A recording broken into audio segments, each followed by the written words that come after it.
പലപ്പോഴും പൃഥ്വിരാജിനെ നിങ്ങളൊക്കെ കൊട്ടിഘോഷിച്ച് ആഘോഷിക്കാറുണ്ട്. പൃഥ്വിരാജ് മലയാള സിനിമയ്ക്ക് എന്തോ വലിയ സംഭാവന ചെയ്തെന്ന് പറഞ്ഞ് ആഘോഷിക്കാറുണ്ട്. നിനക്കും ഞാൻ സുഖമില്ലാത്തോണ്ട് കുഴപ്പമില്ലട്ടാ. പൃഥ്വിരാജിന്റെ തന്നെ ഇന്റർവ്യൂവിൽ അദ്ദേഹം പറഞ്ഞിട്ടുള്ളൊരു കാര്യമാണ്, ഞാൻ എന്റേതായ ഒരു സ്പേസിൽ എത്തിക്കഴിഞ്ഞു കഴിഞ്ഞാൽ ഞാൻ ഈ മലയാള സിനിമയ്ക്ക് വേണ്ട കാര്യങ്ങളൊക്കെ ഞാൻ ചെയ്യും. ഇവൻ നമ്മക്ക് പണിയുണ്ടാക്കുമെന്നാണ് തോന്നണേ.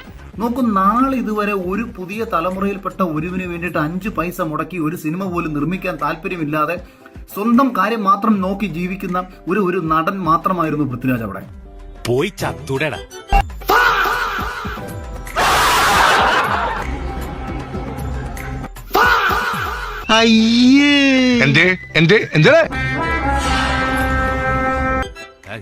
എന്തൊരു ബോർ ഏർപ്പാടാണിത്.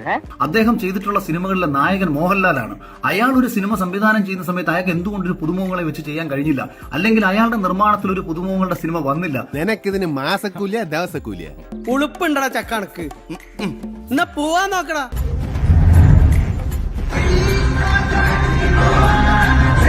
പക്ഷെ കത്തി കണ്ടു കഴിഞ്ഞാൽ കറക്റ്റ് പുളികാടിന്റെ പച്ചക്കറി കത്തിയില്ലേ, അത് സെയിം സാധനം. എന്നിട്ട് മരം അങ്ങനെ മുക്കുക. ഇപ്പുറത്ത് ഇന്ദ്രജിത്ത് എന്ന് പറയുന്ന കഴിവുള്ള തന്റെ സഹോദരന് വേണ്ടി പോലിട്ടും 10 പൈസ മുടക്കി ഒരു നിർമ്മാണ കമ്പനി, അദ്ദേഹത്തിന്റെ നിർമ്മാണ കമ്പനി സിനിമ ചെയ്തില്ല. ആരായത് നിന്നോട് പറഞ്ഞത്? ആരും പറഞ്ഞല്ല, ഞാൻ ചുമ്മാ ഊഹിച്ചതാ.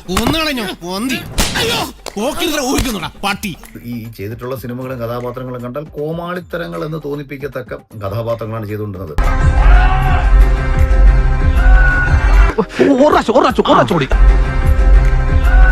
ഇത് പശു ചാണകം ഇടുമ്പോഴുള്ള ഭാവമാണ്.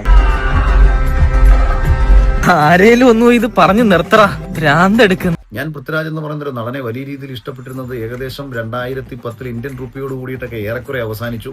എടാ, അസൂയക്കും കഷണ്ടിക്കും പണ്ടേ മരുന്നില്ലെന്ന് വിവരമുള്ളവർ പറഞ്ഞിട്ടുണ്ട്. അങ്ങോട്ട് നോക്കടാ.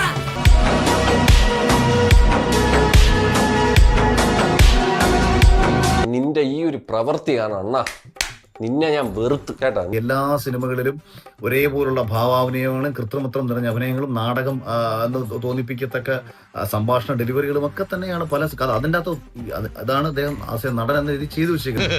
ഇനി ആരും സൂത്രം കാണിച്ചു കേട്ടാ.